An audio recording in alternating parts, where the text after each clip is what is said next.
The decision is big, it's very complicated, and it's facing most large companies right now.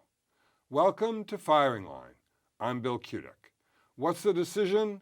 Which of the big three HCM vendors to pick for moving to the cloud? There's a lot at stake for customers and for them, Oracle, SAP, and Workday in alphabetical order. So how to choose? To throw some light on that question, joining us today is Gartner's Research VP, Ron Hanscome. Ron, with his colleague Yvette Cameron, recently published what I really think is a historic report comparing and contrasting the big three vendors and their systems.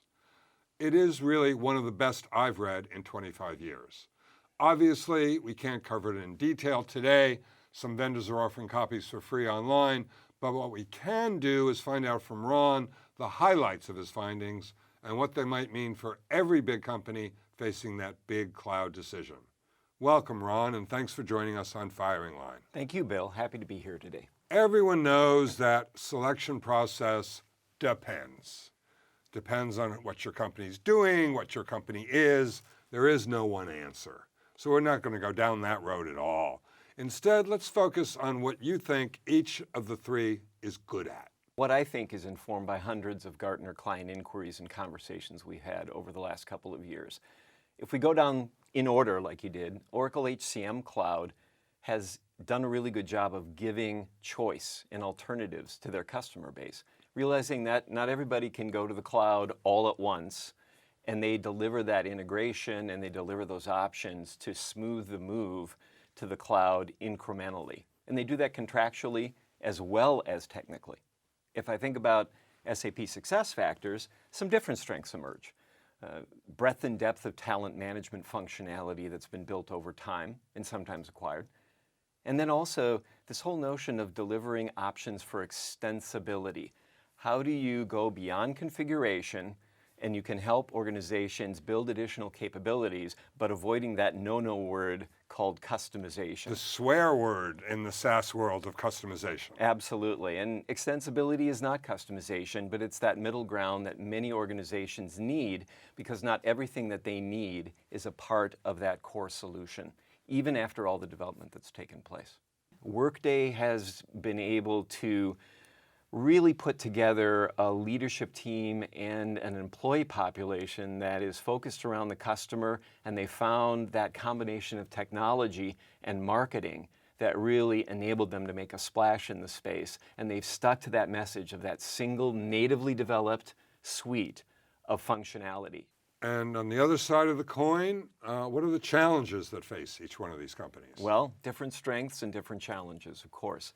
If we start with SAP SuccessFactors, they honestly took a bit of a hit in satisfaction from their customer base in 2014, and we know this by our inquiries and by our survey research.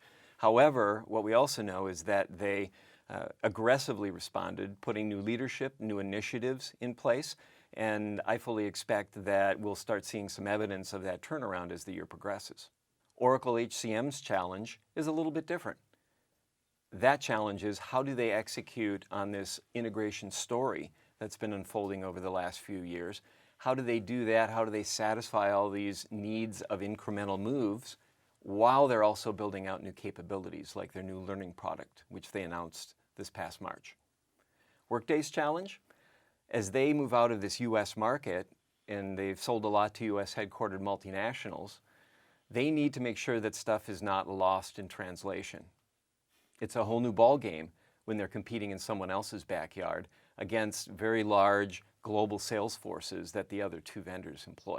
And when push comes to shove, and you've got your PeopleSoft Oracle on-prem customers and your SAP on-prem customers, what process do you recommend for them making this decision, which, I think we agree comes down to three different things: stay put, go with their incumbent's cloud solution, or pick somebody else's? As you said at the beginning, it's a complex decision, and there's no perfect solution out there, and there's no easy answer.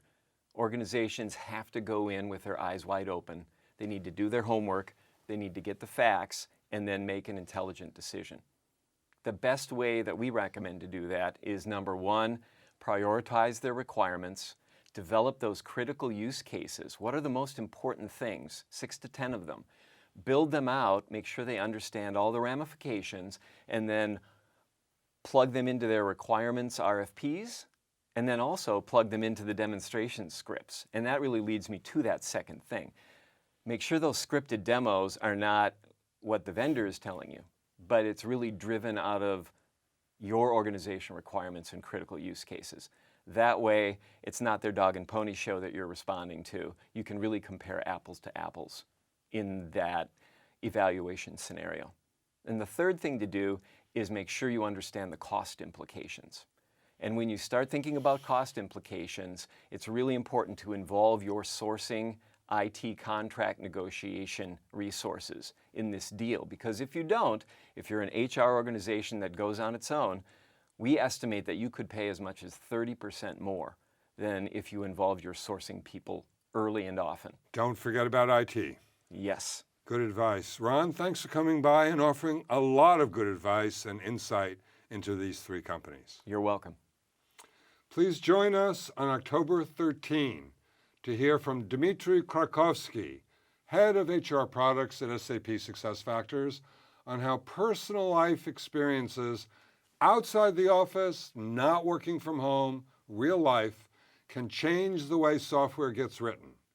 To make sure you don't miss him, please click the red box at the end of the show to subscribe. You'll get just one email reminder for each episode. Thank you for watching. I'm Bill Kutik.